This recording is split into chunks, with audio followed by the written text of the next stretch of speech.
사도신경으로 신앙 고백하겠습니다. 나는 전능하신 아버지 하나님 천지의 창조주를 믿습니다. 나는 그의 유일하신 아들 우리 주 예수 그리스도를 믿습니다.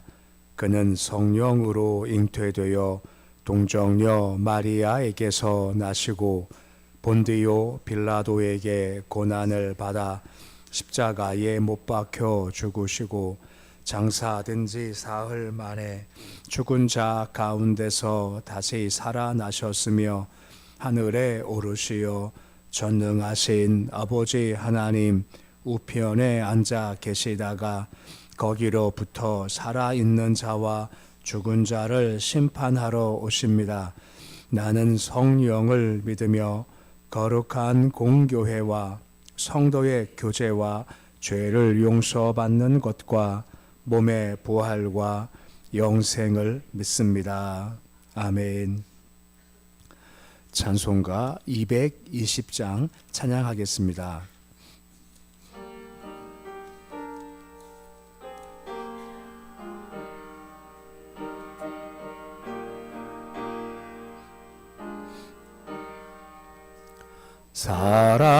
사랑하는 주님 앞에 형제자매 한자리에 크신 은혜 생각하며 즐거운 찬송 부르네.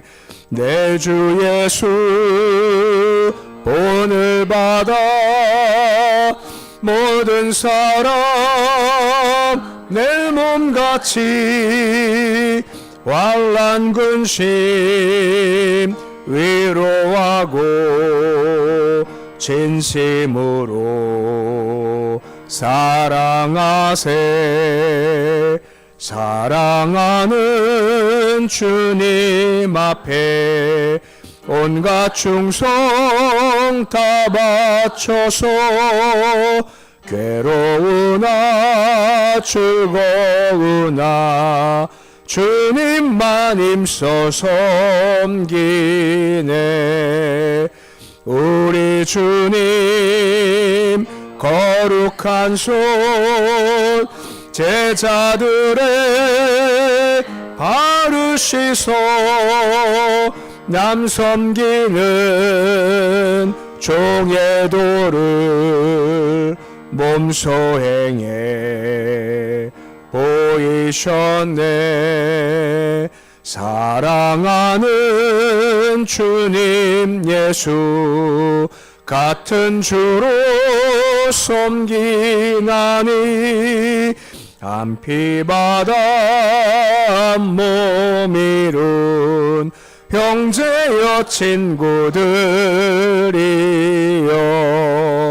한몸같이 친밀하고 마음으로 하나 되어 우리 주님 크신 뜻을 지성으로 준행하세.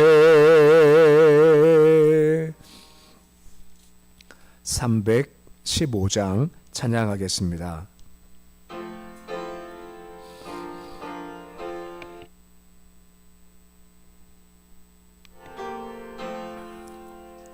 내 주 되신 주를 참 사랑하고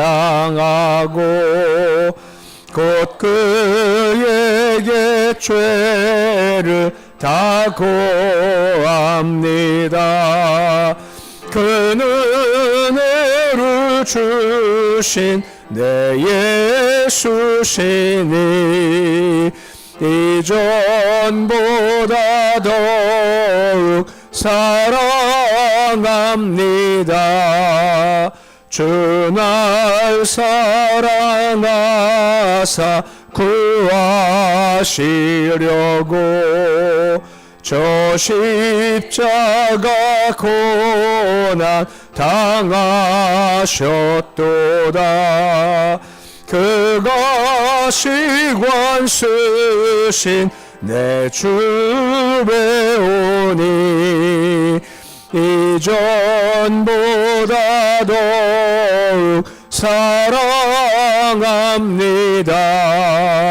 내 평생에 힘쓸 그 큰 의무는 주 예수의 덕을 늘 기림이라. 숨질 때에까지 내 알 말씀은 이전보다 더욱 사랑합니다. 그 영광의 나라 나 들어가서 그 풍성한 은혜 늘 감사하리. 금면류관 쓰고 나 찬송할 말 이전보다 더욱 사랑합니다.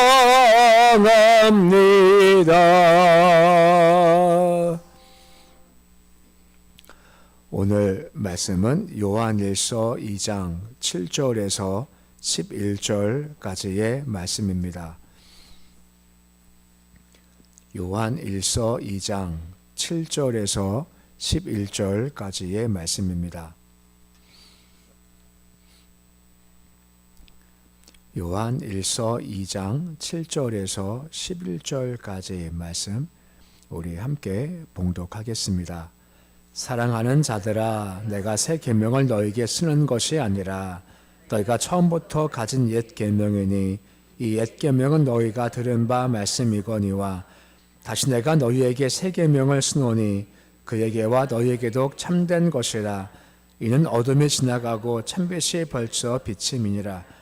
빛 가운데 있다 하면서 그 형제를 미워하는 자는 지금까지 어둠에 있는 자요, 형제를 사랑하는 자는 빛 가운데 거하여 자기 속에 거리낌이 없으나 그 형제를 미워하는 자는 어둠에 있고 또 어둠에 행하며 갈 것을 알지 못하나니 이는 그 어둠이 그의 눈을 멀게 하였음이라. 아멘. 우리가 어제 말씀을 보았지만 중요한 것이 하나님과의 사귐 또 교제라고 하는 겁니다. 그럼 우리가 주님과 사귄다 할 때 그 방법이 뭐냐라고 하는 거였죠. 어제 강조한 것은 계명을 지킨다, 말씀을 지킨다는 겁니다.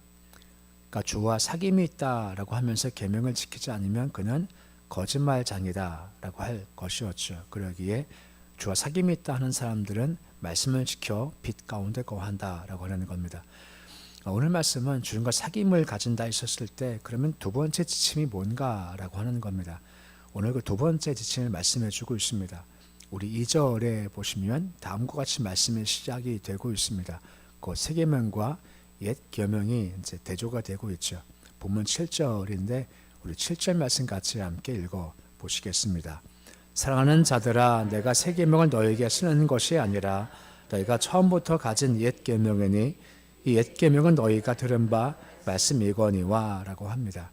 새 계명과 옛 계명이 서로 좀 비교되고 있습니다. 새롭다라는 것은 없던 것을 새롭게 만드는 것이 아니라 원래 있었던 건데 이것을 좀 새롭게 혁신한다, 새롭게 의미를 밝힌다 하는 의미를 가지고 있는 겁니다. 곧 옛 계명, 곧 구약의 바탕을 둔 옛 계명이 있었는데 이걸 주께서 새롭게 의미를 하셨고 새롭게 혁신시켰다는 의미를 가지게 되는 겁니다. 레위기 19장 18절에 보시면 옛 계명의 기초를 다음처럼 말씀을 해주고 있습니다. 레위기 19장 18절인데 말씀같이 읽어 보시겠습니다. 원수를 갚지 말며 동포를 원망하지 말며 내 이웃 사랑하기를 내 자신과 같이 사랑하라. 나는 여호와이니라 라고 하죠. 곧 옛 구약 계명에서부터도 원수 갚지 마라, 동포 원망하지 말고 이웃 사랑할 때 너 자신처럼 사랑하라는 말씀이 있습니다. 그러니까 이게 신약에만 있는 것이 아니라 구약도 원수사랑이 있는 옛 계명이 있다는 겁니다. 근데 문제가 뭐냐면 이것이 시간이 흘러감에 따라서 사람들이 너무 이게 어려운 겁니다. 사랑이 이걸 조금씩 바꾸기 시작을 해서 마태복음 5장 43절에 보시면 이렇게 가르쳤다라고 나오는 겁니다. 마태복음 5장 43절인데 어떻게 달라진 건가요? 우리 말씀 같이 읽어 보시겠습니다. 또 네 이웃 사랑하라, 내 원수를 미워하라 하였던 것을 너희가 들었으냐라고 하죠. 뭐라 합니까? 원수를 사랑하라 하는데 지금은 바뀐 계명이 뭐죠? 이웃은 사랑하지만 원수는 미워해라 하는 말도 바뀐 변절된 모습이다라고 할 수가 있는 겁니다. 원래 이건데 사람들이 너무 힘들다 보니까 변형시켜서 원수는 미워도 괜찮아 하는 말로 변형시켰다라고 하는 거죠. 그러니까 원래 죄의 마음이 것이 아니라는 겁니다. 그래서 예수께서 오셔서 원래 죄의 마음 문제를 이렇게 밝혀 놓으셨고 이것을 따라가야 한다라고 말씀을 해주고 있는 겁니다. 곧 이 새 계명, 사랑 계명은 옛 계명에서 나온 것이기도 하지만 다른 것은 새롭게 가르쳐진 것이기 때문에 새 계명이다라고 할 수 있게 된다라고 하는 거죠. 이것이 원래 의미라고 하는 겁니다. 8절 말씀 보시면 한 번 더 강조되는 비슷한 말씀이 나오게 되는 겁니다. 우리 8절인데 말씀 같이 읽어 보시겠습니다. 다시 내가 너에게 새 계명을 쓰노니 그에게와 너에게도 참된 것이라. 이는 어둠이 지나가고 참빛이 벌써 비침이라 라고 하죠. 새 계명을 쓴다라고 하죠. 이것이 참되다라고 말씀을 해주고 있는 겁니다. 아까 설명했지만 새 계명은 이제 구약에서부터 흘러내려왔던 사랑 계명이다라고 한 것이죠. 근데 이것이 감춰져 있다가 드러나게 되는 겁니다. 뭘 통해서 말입니까? 예수께서 오셨고 또 십자가 통해서 이게 진짜 사랑이구나 하는 것이 밝혀지게 되었다라고 하는 겁니다. 이것이 참되다라고 말씀을 해주고 있는 겁니다. 사실 구약도 마찬가지지만 모든 계명의 총체가 바로 사랑이다라고 하는 거죠. 사랑이라는 것이 새롭게 됐다 하는 것은 뭐냐면 예수께서 오셔서 어두움이 사라지고 주된 세상에 사랑의 빛이 비치게 되었다라고 하는 겁니다. 그러니까 십자가가 사랑의 기준으로 새롭게 제시가 되었다는 겁니다. 그 전까지는 그냥 사랑해야 한다 하는 것이 기준이 여러 가지겠지만 예수께서 오심을 통해서 기준이 명확하게 설정이 된 거죠. 그럼 사랑 기준이 무엇입니까? 바로 십자가라고 하는 겁니다. 하나님이 사랑하셔서 예수를 주셨지 않습니까? 십자가에 죽게 하실 만큼의 그 마음 말입니다. 이것이 새롭게 제시된 사랑의 기준이고 사랑한다 했었을 때 그 기준에 부합하는 것이 마땅하다라고 말씀해 주고 있는 겁니다. 그럴 때 주음과 사귐이 있지 이거 없으면 사귐이 없다라고 말씀을 하시는 겁니다. 그래서 9절 말씀 보시면 뭐라 강조해 주고 있습니까? 우리 9절인데 말씀 같이 읽어 9절 말씀 읽어 보시겠습니다. 빛 가운데 있다 하면서 그 형제를 미워하는 자는 지금까지 어둠에 있는 자요라고 하는 겁니다. 쭉 말씀을 좀 더듬어 보시면 요한 1서 1장서부터 보시면 어둠 가운데 있다는 것은 계명을 지키지 않는다라고 하는 거죠. 이것이 흘러와서 지금 우리가 읽는 말씀은 형제를 사랑하지 않고 미워한다는 것이 서로 연결되어 있는 겁니다. 그것 어둠 가운데 있다. 계명 지키지 않는다. 이것이 뭐라고요? 형제를 사랑하지 않고 미워하는 거야 라고 지금 언급을 해주고 있다라고 하는 것입니다. 그러니까 내가 주와 사귐이 있어 라고 말하면서 형제를 사랑하지 않아요. 그럼 그는 어둠 가운데 있기 때문에 빛 가운데 계신 주님과 교제할 수가 없다라고 하는 것입니다. 그러기에 이것이 거짓말이다라고 말씀해주고 있다라고 하는 겁니다. 그러니까 우리가 사랑한다 말은 하고 사랑하지 않으면 그 사귐이 거짓말이다라고 말씀을 해주고 있다라고 하는 것입니다. 그러기에 사랑이 그만큼 참 중요하다라고 말씀해주고 있다라고 하는 겁니다. 그 반대가 성립이 되겠죠. 10절에 보시면 반대가 무엇입니까? 본문의 10절인데 10절 말씀 같이 읽어보시겠습니다. 그 형제를 사랑하는 자는 빛 가운데 거하여 자기 속에 거리낌이 없으나 라고 하는 겁니다. 또 연결시켜 보시면 하나님은 빛이시죠. 빛 가운데 거하는 것은 계명을 지킨다는 겁니다. 그럼 계명을 지킨다는 것은 사랑의 계명을 내가 지킨다라고 하는 겁니다. 그런 사람 빛 가운데 거하고 참된 교제가 이루어진다라고 하는 겁니다. 조금 다를 수 있지만 한 사람이 작은 소자 한 명을 잘해주는 겁니다. 근데 그것은 결국 누구한테 해주는 거다라고 되어져 있습니까? 예수께 행하는 거다라고 할 수 있다라고 하는 것입니다. 그것 약한 자를 사랑한다, 원수 사랑한다는 것은 주님께 행하는 것이기 때문에 그 사람은 주님과의 친밀한 교제 가운데 거할 수가 있게 된다라고 하는 것입니다. 그러기에 말이 아니라 진실과 행함으로 사랑할 때 그때 주님과의 교제가 더 깊어지게 된다라고 하는 거죠. 결과 자기 속에 거리낌이 없다라고 언급되어 있습니다. 이 거리낌이 없다 하는 말, 이 거리낌이란 말이 우리가 좀 익히 아는 말입니다. 원래 의미가 뭐냐면, 원래 원어가 뭐냐면 스칼탈론이란 말인데 비슷한 말이 있어요. 스캔들이란 말 들어보셨죠? 이게 스캔들이란 말이 거리낌이란 원어의 의미인 겁니다. 그 스캔들이라는 것은 좋은 겁니까 나쁜 겁니까? 보통 좋지 않은 것이 스캔들이지 않습니까? 뭐가 안 좋아, 뭐가 이랬어, 뭐가 부정해 할 때 이게 스캔들이 나면 소문이 쫙 퍼지지 않습니까? 그러면 저게 뭐야 하는 것 같으죠. 근데 중요한 것은 우리가 사랑할 때 우리 안에 거리낌이 없다라고 하는 겁니다. 누가 봐도 저 사람은 저거 아닌 거 아니야? 하는 그런 잘못된 것들이 수군거림이 분명히 없고 참되다라고 말씀해주고 있다라고 하는 거죠. 그러니까 딴 것이 아니라 사랑한다라고 하는 겁니다. 사랑할 때 빛 가운데 거하기 때문에 그런 마음이, 그런 거리낌이 없다라고 설명되어지고 있다라고 하는 겁니다. 그리고 11절 말씀 보시면 지금까지의 대조, 사랑과 하지 못함에 대한 삶에 대한 질적 차이에 대해서, 결과에 대해서 강조해주는 말씀이 나오는 겁니다. 11절인데 말씀 같이 읽어 보시겠습니다. 그 형제를 미워하는 자는 어둠에 있고 또 어둠에 행하며 갈 곳을 알지 못하나니 이는 그 어둠이 그 눈을 멀게 하였음이라 라고 말씀해 주고 있습니다. 사랑하지 않아요. 그러면 갈 곳을 알지 못한다. 어두움이 눈을 멀게 했다라고 하반절 말씀에 나와 있죠. 빛이 없으면 앞을 바라볼 수 없지 않습니까? 이처럼 사랑을 행해서 빛 가운데 거하면 어둠 가운데 행하지 않음으로 말미암아 그 길이 온전할 수 있지만 반대로 사랑하지 않으면 눈이 어두워지게 되고 가긴 가지만 어디 가는지를 알지 못하고 결국은 멸망길을 갈 수밖에 없다라고 말씀해 주고 있는 겁니다. 시편 82편 5절 말씀도 같은 내용 말씀을 구약에서도 말씀을 해주고 있습니다. 시편 82편 5절인데 뭐라 말씀해주고 있죠? 우리 이 말씀도 같이 함께 읽어보시겠습니다. 그들은 알지도 못하고 깨닫지도 못하여 흑암 중에 행하나니 땅의 모든 터가 흔들리도다 라고 합니다. 보시면 알지 못, 깨닫지 못한다는 겁니다. 보아도 보지 못하고 들어도 듣지 못하고 어리석어지면 보통 우리가 봤었을 때 왜 그런 선택을 하는 건지, 왜 그 일을 가려는 건지 모르겠다. 아니 왜 그러는 거야 바보같이 하는 것들이 펼쳐지게 된다라는 거죠. 하지만 자기는 이게 최선인 겁니다. 근데 문제가 뭐냐면 보지 못하고 듣지 못하기 때문에 엉뚱한 길을 걸어가게 되는 거죠. 우리가 아는 압살롬이 있지 않습니까? 그가 아버지를 쫓아내서 예루살렘 차지했죠.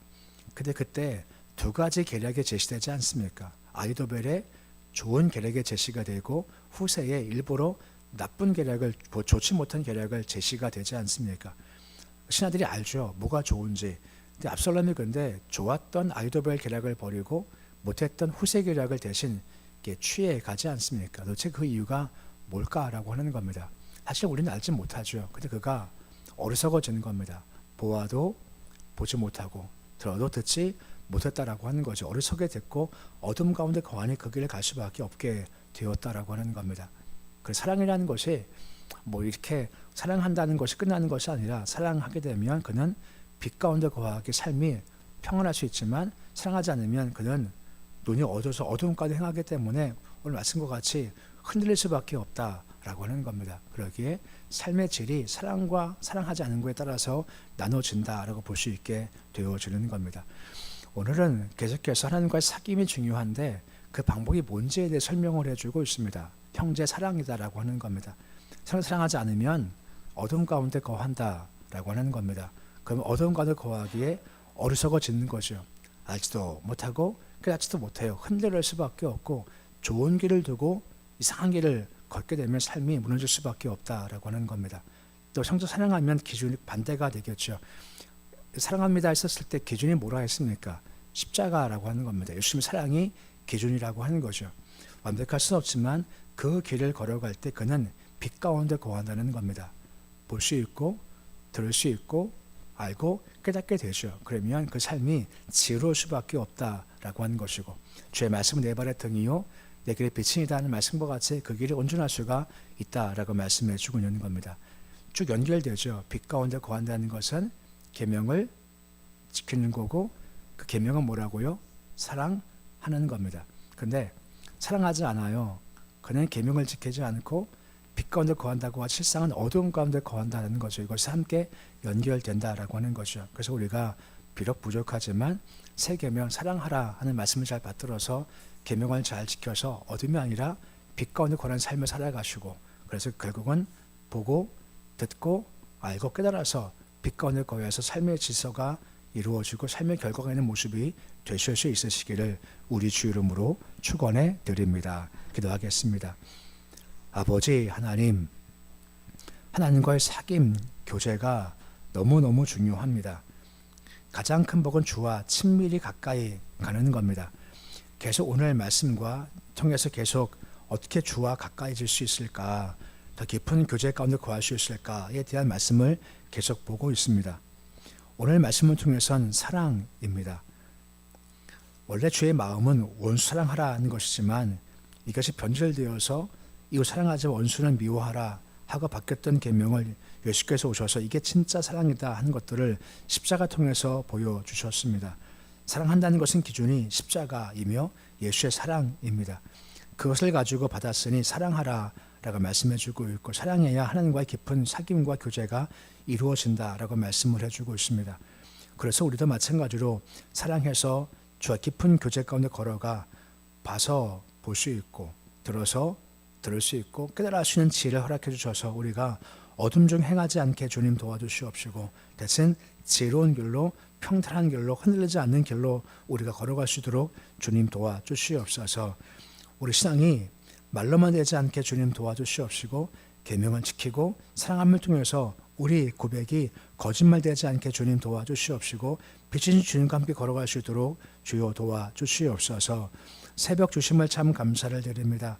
새벽의 주를 바라보는 신앙이 우리 삶의 가장 기초가 되어지기를 소망합니다. 새벽부터 주님을 찬양하며 주 이름을 부르고 주께 간구할 때 하늘 신령한 것을 얻는 시간이 되어지기를 소망합니다.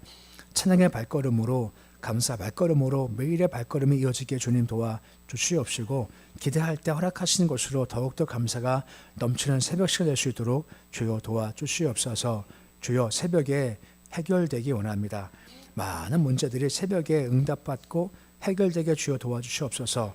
너는 가만히 서서 여호와의 구원을 봐라. 우리 앞에 홍해 같은 문제가 많지만 가만 서서 주를 믿고 신뢰할 때 해결하시는 주님, 길을 주시는 주님을 새벽마다 경험할 수 있도록 주여 인도해 주시옵소서. 우리 교회 위에 성령으로 충만케 하시기를 소망합니다. 아버지 하나님의 감동 있는 교회가 되길 소망하며, 우리는 내일 모릅니다. 주께서 교회를 이끄실 때 우리는 순종하기 원합니다. 우리가 무엇을 해야 할지 알려주시옵시고, 지시하시면 주 뜻인지를 알고 잘 달려가서 주의 사명을 잘 감당하도록 도와주시옵시고, 사명 감당한다 했을 때 필요없이 사람이든 물질이든 힘이든 공급받게 하시고 공급되어서 주의 일을 잘 감당하도록 주여 도와주시옵소서. 우리 자녀들 견고히 잘 붙잡아 주시기를 소망합니다. 형통은 주님 안에 있습니다. 번성도 주와 함께할 때 길이 열려지는 겁니다. 그러기에 우리 아이들 늘 주를 의식하며 늘 동행하도록 주여 도와주시옵시고, 주와 함께 호흡을 맞춰서 예배하고 기도하고 찬송하고 함께 주를 걸어가서 주께서 형통시키는 그런 귀한 삶 살 수 있도록 도와주시옵소서. 이 민족이 함께 하시길 소망합니다. 아버지, 권세는 주께서 허락해 주시는 겁니다. 늘 대통령이나 위정자들이 권세를 행할 때마다 자기 욕심으로 행하지 않게 주님 도와주시고, 남용하지 않게 도와주시옵시고, 죄 뜻이 뭔지 알도록 하시옵시고, 그 뜻 가운데 정치 권력을 행사하도록 주님 도와주시고, 무엇보다 정치계 안에 다니엘을 세워주시길 소망합니다. 요셉을 세워주시길 소망합니다. 이방 땅이었지만 그들이 무릎 꿇으니 그 정권이 온전할 수 있었습니다. 아버지, 국회의원 가운데가 믿는다, 교회 가서 간증도한 사람이 참 많이 있습니다. 그 믿음들이 가짜가 되지 않게 해주시옵시고, 진짜가 되어서 무릎 꿇음을 통해서 죄 뜻에 맞게 아버지 주신 권력을 잘 행사할 수 있도록 주여 도와주시옵소서. 예배드리며 박일사님 탁소년 관세 가정에서 11조 예물과 선교용을 드립니다. 고지영 청년 감사 예물 드렸습니다. 아버지의 손길에 복을 더하시길 소망합니다. 가정이 평안하게 주님 도와주시옵시고, 예수가 주인 되도록 도와주시옵소서. 앞길 걸어갈 때 그 길을 활짝 열어주시기를 소망하며, 더 주를 찬송할 때마다 하나님께서 허락하시는 형통의 복들이 더욱더 가정 위에 임할 수 있도록 주여 도와주시옵소서. 오늘 주의 이름으로 하루가 시작되었습니다. 오늘 하루도 주심을 참 감사를 드립니다. 하루 걸어갈 때 힘들다, 어렵다, 답답한 마음 가운데 가지 않게 도와주시고 오늘도 저와 함께 동행하기에 무엇이 온다 한들 또 감사하게 하시고 또 기도하게 하시고 또 찬송하는 말미암아 복된 날 될 수 있도록 도와주시옵소서. 예수님의 이름으로 기도드립니다. 아멘.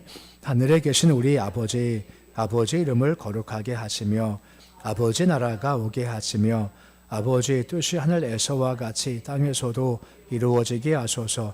오늘 우리에게 일용할 양식을 주시고 우리가 우리에게 잘못한 사람을 용서하여 준 것 같이 우리 죄를 용서하여 주시고 우리를 시험에 빠지지 않게 하시고 악에서 구하소서. 나라와 권능과 영광이 영원히 아버지의 것입니다.